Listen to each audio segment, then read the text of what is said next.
Hello students, today we are going to see question number 2, 9, 2, 10 and 2, 11. Exercise questions, 3 questions we are going to see. Question number first, this one, define critical angle of incidence and obtain an expression for it. Critical अँगलची definition सांगून त्याच्यासाठीचं सूत्र मिळवा. Definition expression म्हणजे formula मिळवा. आता या ठिकाणी आपण टोटल इंटरनल रिफ्लेक्शन तुम्ही शिकलेले आहेत. तर टोटल इंटरनल रिफ्लेक्शन मध्ये क्रिटिकल अँगल आपण कोणाला म्हणतो? Which angle we can say it is a critical angle? The angle of incidence in a denser medium for which the angle of refraction is of 90 degree or it is a right angle, then such an angle of incidence in the denser medium is called as critical angle. I have already stated the same definition, but still for your revision or the question that contains the same topic, so I am going to repeat again. Here consider this is a surface or interface which separates the two mediums, say air and water.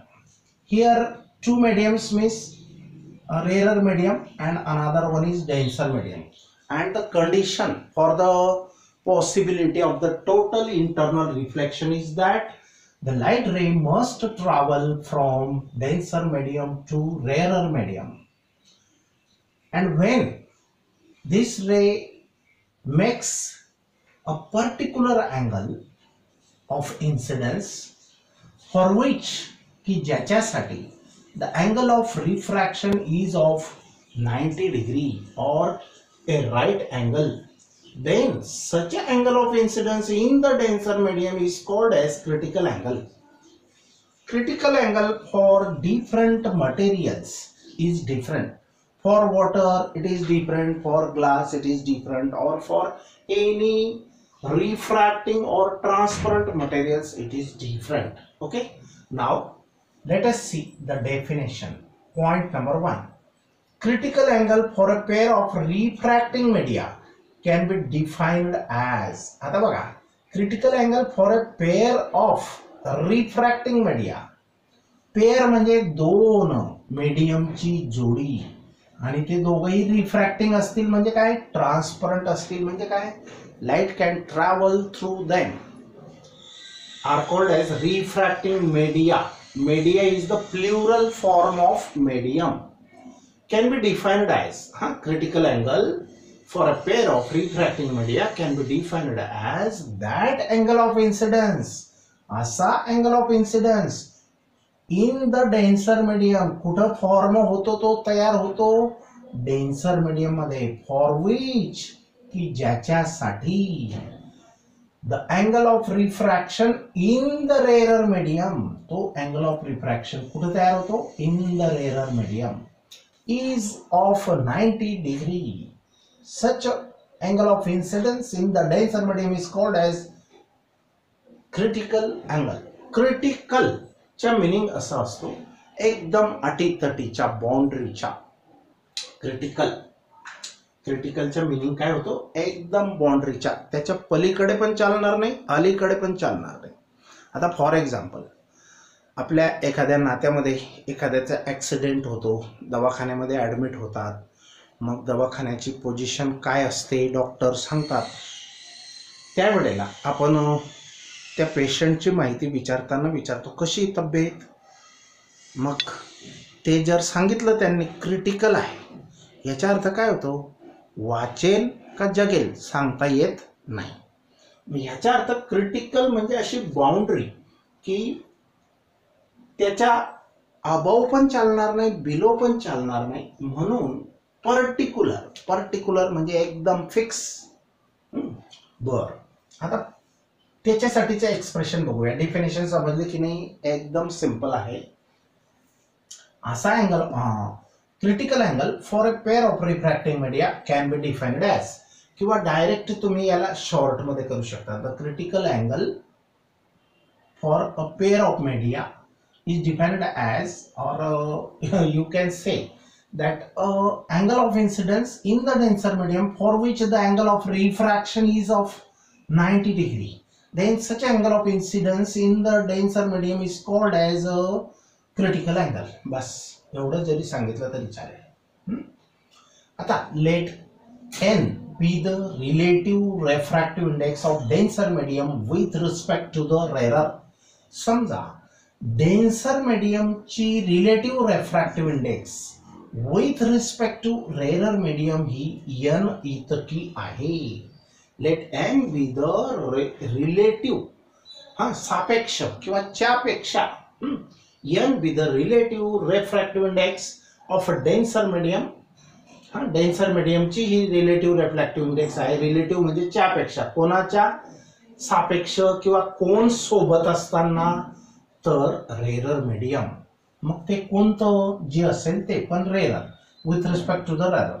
Then according to the Snell's law, Snell's law ने आपण शिकलेलो आहे की refractive index n denoted by letter n is equal to refractive index of denser medium, but this one is absolute, this one is also absolute refractive index of denser medium upon absolute refractive index of rarer medium, and this ratio gives you the relative refractive index of the second medium, sorry, first medium through from which the ray is traveling.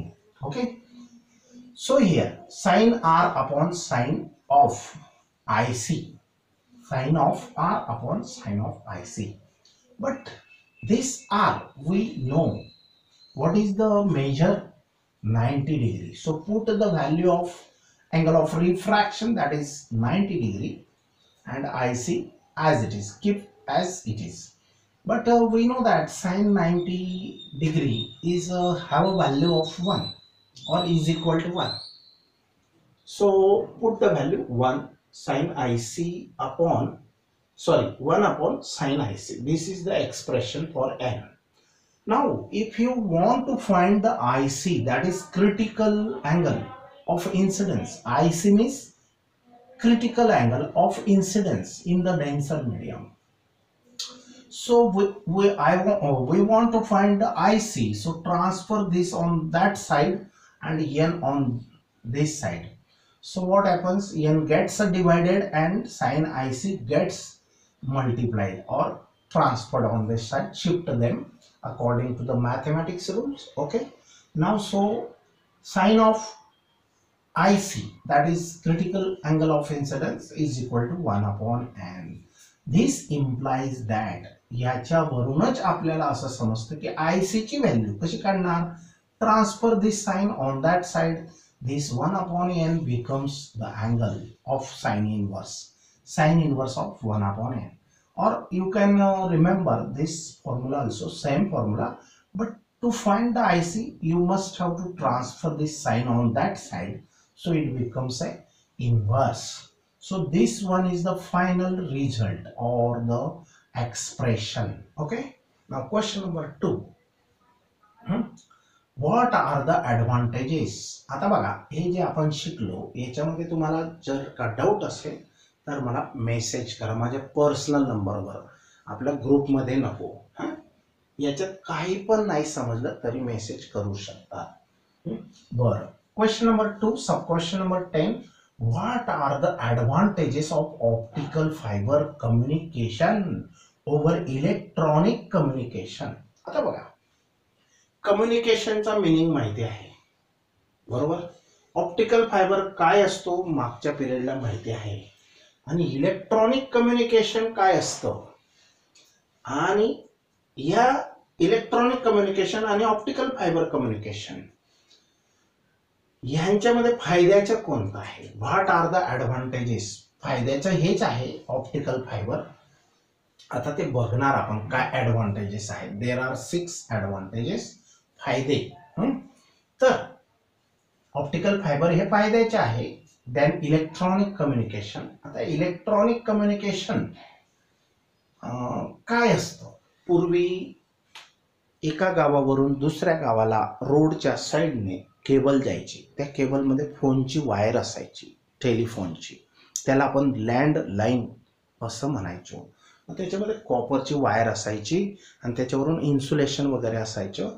आणि अशा many बारीक wires म्हणजे 10-15 अशा wires आपण त्याच्यामध्ये pack करायचो आणि cable बनवायचो.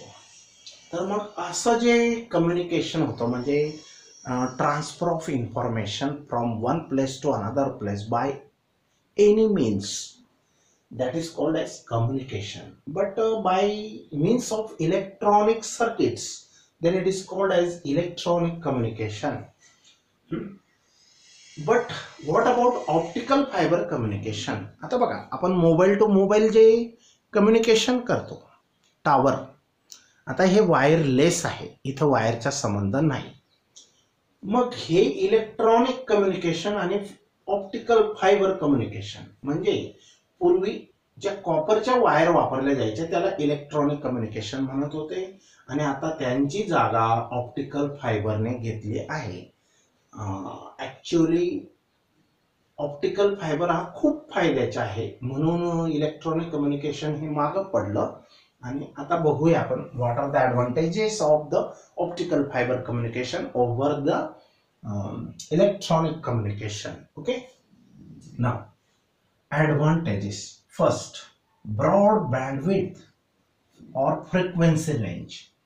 फ्रिक्वेन्सी रेंजलाच बँडविड्थ असं म्हणतात. ब्रॉड म्हणजे मोठी, मोठी म्हणजे काय, अमुक पासून अमुक फ्रिक्वेन्सी पासून अमुक फ्रिक्वेन्सी पर्यंतच्या सगळ्या रेंजेस ह्या कव्हर करता येतात. कशाने, ऑप्टिकल फायबर कम्युनिकेशनने. आता बघा, मागे एकदा हे आलं होतं की फोन नंबर 11 आकडी 12 आकडी येणार. आज सध्या तो 10 आकडे आहे, 10 डिजिट नंबर आहे.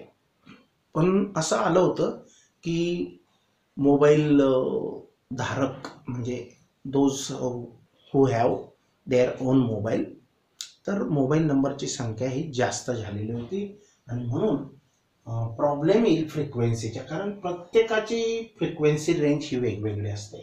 तर फ्रिक्वेन्सी म्हणजे वारंवारता मराठीमध्ये बघा, कारण आपल्याला सगळ्या गोष्टी चालवायच्या आहेत. टीव्ही चालवायची फ्रिक्वेन्सीवर चालते बघा, D2H direct, direct to home service. छोटी छत्री काय म्हणता आपण, डिश छोटासा, आणि तो सॅटेलाइट असतो आपला, कम्युनिकेशन सॅटेलाइट, आणि तो कम्युनिकेट करत राहतो, सिग्नल पाठवत राहतो, त्याची फ्रिक्वेन्सी वेगळी.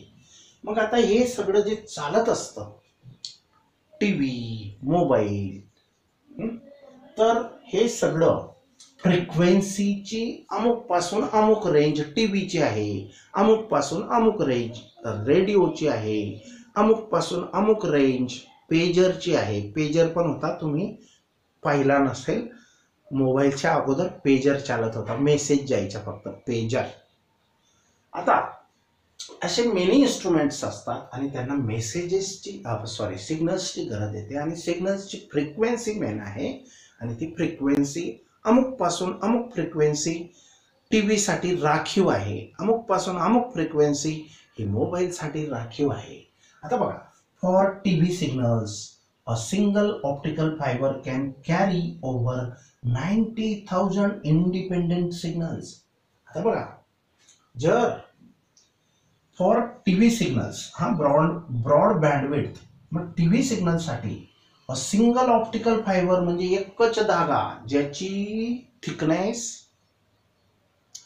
1 mm पेक्षा कमी असते. आपण तर अजून काही एक्झाम्पल पाहिले त्याच्यामध्ये 1/2 mm, लेस दॅन 1/2 mm असते. इतका बारीक धाग्यामध्ये आपण त्याच्यामध्ये 90,000 इंडिपेंडंट म्हणजे वेगवेगळे सिग्नल्स पाठवू शकतो किंवा चॅनल्स चालू शकतात. किती, 90,000. हा एक सगळ्यात बेस्ट बेनिफिट आहे. ओके, आता किंवा दुसरा सेकंड ॲडव्हान्टेज बघा, इम्युन टू इलेक्ट्रोमॅग्नेटिक इंटरफरन्स. आता बघा, आपला मोबाईल, टीव्ही हे जे इलेक्ट्रॉनिक वस्तू आहेत हे जे चालतात त्या कोणत्या वेव्हजवर चालतात, तर त्या इलेक्ट्रोमॅग्नेटिक वेव्ह चालतात आणि इलेक्ट्रोमॅग्नेटिक वेव्ह आपल्याला लास्ट चॅप्टर आहे फिजिक्समध्ये, but in chemistry you have studied them, so I am not going to explain in extra to take, because it will consume more time or extra time, and time limit is very important here. So immune to electromagnetic interference म्हणजे आता बघा, कोणाचा phone इकडे आहे, कोणाचा तिकडे आहे, भरपूर फोन मधल्या वेव्ज, इलेक्ट्रोमॅग्नेटिक वेव्ज या जात आहेत, येत आहेत, एकमेकांना क्रॉस करतायत, परंतु त्यांचे इंटरप्शन होत नाही. ज्याचा सिग्नल ज्याने सोडला तिथं तो बरोबर जाणारच आहे. म्हणजे ती वेव्ह दुसरी वेव्हला क्रॉस जरी झाली तरी काही फरक पडत नाही. ही सगळ्यात मोठी गोष्ट आहे. इम्युनचा अर्थ काय होतो? इम्युनिटी. जसं आपली इम्युनिटी पॉवर चांगली असली तर रोग प्रतिकारक क्षमता, पण immune to EM interference means mixing. Electromagnetic वेव्हचं मिक्सिंग होण्यापासून हा ऑप्टिकल फायबर वाचवतो. याचा अर्थ असा होतो, optical fibre being electrically non conductive. आता ऑप्टिकल फायबर कसा असतो? काचेचा बनलेला असतो, किंवा फॉर एक्झाम्पल असं मटेरियल, दोन मटेरियल की जे फ्लेक्झिबल असतं वगैरे, आपण त्याच्या प्रॉपर्टीज पण पाहिलेल्या आहेत किंवा त्याच्या कंडिशन्स पाहिलेल्या आहेत. तर हा इलेक्ट्रिकली नॉन कंडक्टिव्ह असतो, काचेचा धागा असतो. पण काच असा की जो ट्रान्सपरंट पण असतो आणि फ्लेक्झिबल पण असतो, तर नॉन कंडक्टिव्ह असतो. आणि तो नॉन कंडक्टिव्ह म्हणजे त्याच्यामध्ये मेटल्सचा काही संबंध नाही, म्हणून तो बॅड कंडक्टर ऑफ इलेक्ट्रिसिटी असतो. Electrically non conductive, does not pick up nearby EM signal, आणि तो आजूबाजूचे ईएम सिग्नल घेऊ शकत नाही, म्हणजे मिक्सिंग नाही होऊ देत इथं. दुसरं, लो ॲटेन्युएशन लॉस. आता ॲटेन्युएशन म्हणजे काय? पूर्वी काय व्हायचं, लँडलाईन जेव्हा फोन होते, आपण समजा मुंबईला आपल्या नातेवाईकांना, रिलेटिव्हला फोन लावला, मग ते तिकडनं बोलायचे, बारीक आवाज यायचा की जोरात बोल, आवाज ऐकू येत नाही, म्हणून आपण काय करायचो, जोरात बोलावं लागायचं. याचा अर्थ काय? आपण आधीच जोरात बोलत होतो तरी पण आवाज पोचला नाही, बारीक आवाज जात आहे, म्हणजे अजून जोरात बोलावं लागेल. याचा अर्थ काय झाला की आपण आपला जो आवाज जास्त फुल होता, आपण त्याला सांगतो की माझा तर आवाज फुल आहे, तुला कसा बारीक ऐकू येतोय, म्हणजे तिथं strength of the signal is lost. मग during the transfer of the signal, मग हा लॉस ह्या कम्युनिकेशन मध्ये होत नाही. म्हणजे ही वायर वापरली आपण, फायबर वापरला तर होत नाही. तर बघा, लो म्हणजे कमी, ॲटेन्युएशन लॉस. ॲटेन्युएशन म्हणजे सिग्नल ट्रान्सफरिंग किंवा त्याच्यामधला loss. Loss being lower than 0.2 decibels per kilometre. आता 1 किलोमीटरची वायर असेल, आता सेव्हरल किलोमीटर्सची बनवू शकतो, आपण पाहिलं आहे. तर लॉस झाला तर किती होतो? Very very very small, means 0.2 decibels. Decibels म्हणजे आवाजाचं एक युनिट आहे. तुम्हाला ऐकलं असेल 9th 10th मध्ये कुठेतरी, पोल्युशन, साऊंड पोल्युशन मध्ये शिकले असणार. तर 0.2 डेसिबल्स पर किलोमीटर म्हणजे 1 किलोमीटर जर आपला सिग्नल ट्रॅव्हल झाला किंवा त्याने ट्रॅव्हलिंग केली सिग्नलने, तर लॉस होईल. तर किती डेसिबलचा होईल? 0.2. म्हणजे हे नथिंग बट आहे. A single long cable can be used for several kilometres. एकच केबल आपण सेव्हरल लॉंग किलोमीटर्स पर्यंत वापरू शकतो. नंतर इलेक्ट्रिकल इन्सुलेटर. इलेक्ट्रिकल म्हणजे काय? आता समजा आपण दुसरी केबल कुठेतरी गेलेली आहे आणि तिच्यामध्ये कॉपर वायर्स वगैरे, इलेक्ट्रिकल सिग्नल जात आहे. कोणता? आपल्या घरात येणारी लाईन. आता मुंबईकडे आपल्यासारखे पोल्सवर, इरेक्टेड पोल्सवर इलेक्ट्रिकच्या तारा म्हणजे वायर्स या ओढलेल्या नसतात ओपन टू ओपन, तर तिकडे मात्र अंडरग्राऊंड असतं. मग ते इलेक्ट्रिकल वायर, आपल्या घरात जी वीज येते, इलेक्ट्रिसिटी येते, त्या तारा अंडरग्राऊंड असतात आणि त्यांच्यासोबत ही ऑप्टिकल फायबरची पण केबल असते. आणि मग ही केबल ही नॉन कंडक्टिव्ह आहे. इलेक्ट्रिसिटी जरी जवळून वायर गेली, एकच चारीमध्ये, चॅनलमध्ये जरी तिला हे केलं, जवळजवळ ठेवली, तरी काही प्रॉब्लेम येत नाही. हा एक मोठा फायदा आहे. तर बघा, इलेक्ट्रिकल इन्सुलेटर हा ऑप्टिकल फायबर हा इलेक्ट्रिकल इन्सुलेटर आहे. Means optical fibres being electrical insulators. Insulator म्हणजे काय? Bad conductors. Ground loops of metal wires. एखादी वायर गेलेली मेटलची वायर, कशासाठी? इलेक्ट्रिसिटीची, जिच्यामधून इलेक्ट्रिसिटी जाते 250 व्होल्टेज. और lightning do not cause any harm. Lightning म्हणजे वीज. वीज म्हणजे कोणती वीज? ढगांमधून जो स्पार्कलिंग होते, दॅट इज लाइटनिंग. त्या लाइटनिंगचा सुद्धा याच्यावर इफेक्ट होत नाही. म्हणजे पाऊस जरी पडत असेल पण अंडरग्राउंड ऑप्टिकल फायबर केबलद्वारा तुमचं कम्युनिकेशन चालू असेल तर त्याच्यावर काही फरक पडत नाही. हा, लाइटनिंग म्हणजे वीज चमकणे. हा, does not cause any harm. Harm म्हणजे इजा पोचणे. कोणाला? ऑप्टिकल फायबरला, धाग्याला इजा पोचत नाही, कारण तो बॅड कंडक्टर आहे. अजून थेफ्ट प्रिव्हेन्शन. थेफ्ट म्हणजे चोर. चोरीला आळा बसेल. म्हणजे पूर्वी काय व्हायचं, तर ही जी केबल असायची copper, very very good conductor आहे. आता कॉपर हा कॉस्टली पण आहे. म्हणजे आधी गोल्ड आहे, प्लॅटिनम आहे, सिल्वर आहे आणि नंतर कॉपरचाच नंबर लागतो कॉस्ट म्हणजे एक्सपेन्सिव्हनेसमध्ये, म्हणजे महागाईमध्ये. तर म्हणून चोर लोक काय करायचे की वायर नेहमी तोडून भंगारमध्ये विकून टाकायचे आणि मग प्रत्येक गावांचे प्रॉब्लेम यायच्या. इंटरप्शन, सिग्नल पोचत नाही, मग सगळं चेकिंग व्हायची, परत परत प्रॉब्लेम. मग थेफ्ट प्रिव्हेन्शन म्हणजे काय? चोरीला आळा बसतो. म्हणजे optical fibres do not use copper और अदर एक्सपेन्सिव्ह मटेरियल. ऑप्टिकल फायबरमध्ये असं कॉपर वगैरे काहीच नाही. काचेच्या धागा घेऊन गेला चोर तरी त्याचा यूज तो करूच शकत नाही. तो करूच शकत नाही आणि म्हणून तो चोरी करणे शक्यच नाही. आणि म्हणून expensive material which are prone to be robbed. Robbed म्हणजे रॉबरी किंवा छोटी मोठी चोरी होऊ शकत नाही. त्याच्यानंतर सेक्युरिटी ऑफ इन्फॉर्मेशन. आता बघा, सगळ्यात मेन इम्पॉर्टंट आहे. आपण गुगल पे, पेटीएम, भीम ॲप, अजून भरपूर ॲप्स असतील to transfer the money from one person to another person. Money ट्रान्सफरसाठी.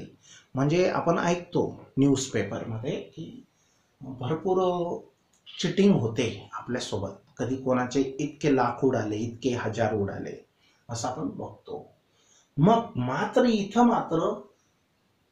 सिग्नलची चोरी होऊ शकत नाही. सिग्नलची चोरी होणे म्हणजे डाटा हॅक होणे किंवा दुसरीकडे चालला जाणे, मग त्याचा यूज ते मिसयूज करू शकतात वगैरे. तर बघा, सेक्युरिटी आहे आपल्याला ह्या ऑप्टिकल फायबर यूजमध्ये. तर internal damage is most unlikely to occur. Internal damage म्हणजे ती वायर खराब पण होत नाही. आणि दुसरी गोष्ट, कीपिंग द इन्फॉर्मेशन सेक्युअर. आपली इन्फॉर्मेशन ही काय राहते? सेक्युअर राहते. म्हणजे सेक्युरिटी ही चांगली आहे. आता बघा, क्वेश्चन नंबर 2, सब क्वेश्चन नंबर 11.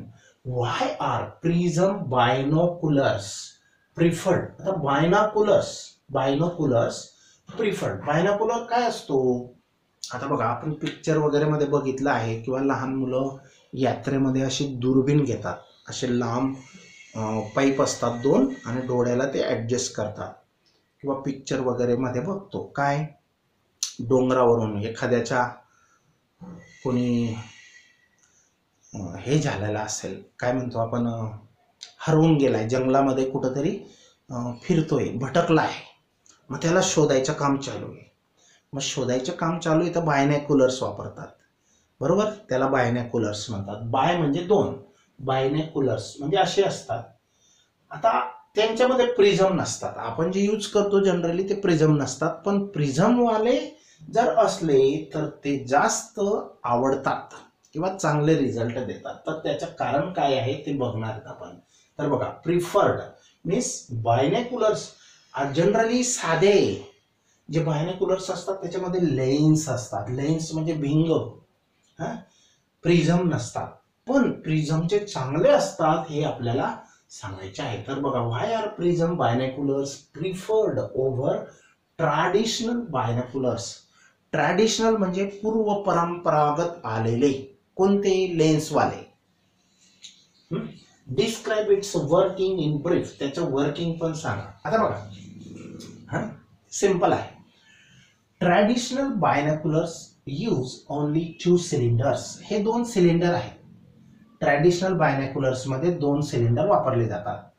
प्रिझम बायनॅक्युलर मध्ये पण वापरले जातात. हा प्रिझम बायनॅक्युलर आहे. This one is a superior than the traditional binoculars. Traditional म्हणजे पूर्व परंपरागत, रूढी परंपरागत जे होते आधी त्यांना म्हणतात ट्रॅडिशनल बायनॅक्युलर्स. तर traditional binoculars use only 2 cylinders.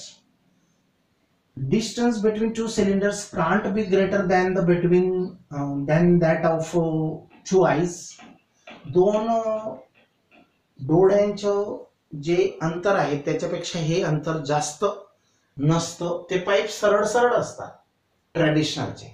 पण हे बघा थोडेसे बेंड केलेले आहेत, एक अरेंजमेंट केलेले. काय चेंज आहे? Why it is a good or superior than the traditional binoculars that we are going to see. Traditional binoculars use only 2 cylinders. 2 cylinder त्याच्यामध्ये पण होते. and distance between the 2 cylinders can't be greater than that between the 2 eyes. त्यांच्यामधलं अंतर म्हणजे इथं 2 होते ते, आणि डोळ्यांच्या अंतरापेक्षा ते सिलेंडरचं अंतर जास्त ठेवू शकत नव्हतं, पण इथं मात्र जास्त आहे. This creates a limitation of the field of view. मग याच्यामुळे काय होतं? Limitation of the field of view म्हणजे आपलं जे दृष्टिक्षेप आहे, म्हणजे जो बघू शकणारा जो इलाका म्हणतो आपण हिंदीमध्ये, किंवा एरिया जो आहे तो कमी होता. म्हणजे कमी एरिया बघत होतो, आपल्याला असं मूव्ह व्हावं लागायचं. पण आता इथं मात्र खूप वाईड एरिया कव्हरेज हा करतो जर हे थोडे बेंड केले असे. तर बघा, a prism binocular has 2 right angled glass prism. prism binocular मध्ये काय असतात? 2 राईट अँगल. एकामध्येच 2 हे प्रिझम आहेत. बघा हे ब्लॅक कलर्ड ट्रायंगल्स जे दिसत आहेत हे प्रिझम आहेत. एकामध्ये 2 असे total in all 4 prisms are used there. A prism binocular has 2 right angled glass prisms. काचेचे प्रिझम असतात. प्रिझम म्हणजे लोलक मराठीमध्ये पाहिला असेल तुम्ही 10th मध्ये. which apply the principle of total internal reflection. तर आता या ठिकाणी कोणतं प्रिन्सिपल वापरलं जात आहे? Total internal reflection. तर बघा, एक रे पहिल्याने याच्या बेसवर पडतो. आता हा बेस आहे ना ओपॅक आहे, म्हणजे रे जाईल आणि मिरर सारखा रिफ्लेक्ट होईल 90 डिग्री मध्ये. परत हा पण त्याचा बेस आहे. हे थोडेसे उलट आणि सुलट लावलेले आहेत. हा याचा बेस इकडे आहे आणि याचा बेस वरती आहे, अप्पर, याचा लोअर आहे. मग हा रे असा टर्न होऊन इथे येईल. त्याचं पण तसंच आहे सेकंड साइडचं. आला द कोणत्या प्रिन्सिपलवर हे वर्किंग करतं, काम करतं? Very important fact, total internal reflection. तिसरी गोष्ट, the incident light ray are reflected internally twice. Incident ray, हे इन्सिडेंट रे आहे, आर रिफ्लेक्टेड इंटरनली, ते आतल्या आत असे टर्न होतात. ट्वाइस, किती वेळेला? ट्वाइस, म्हणजे इथं एक टर्न, इथं दुसरा turn. Twice, giving the viewer a wider field of view. Viewer म्हणजे पाहणाऱ्याला खूप मोठा व्ह्यू, म्हणजे लांबचा एरिया एकाच दृष्टिक्षेपात तो पाहू शकतो. Viewer a wider field of view. For this reason, आणि याच कारणासाठी prism binoculars are preferred over the traditional ones or traditional binoculars. Look at the picture or figure. It you have to practice how to draw. One time make a practice with pencil. Here this one, our traditional binoculars are parallel 2 cylinders, and inside them the lenses are used.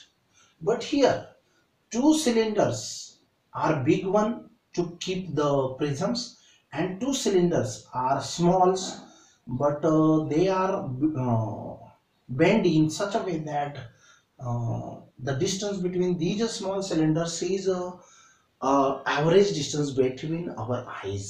So this one is small distance, this one is a bigger distance. This is the arrangement, main arrangement.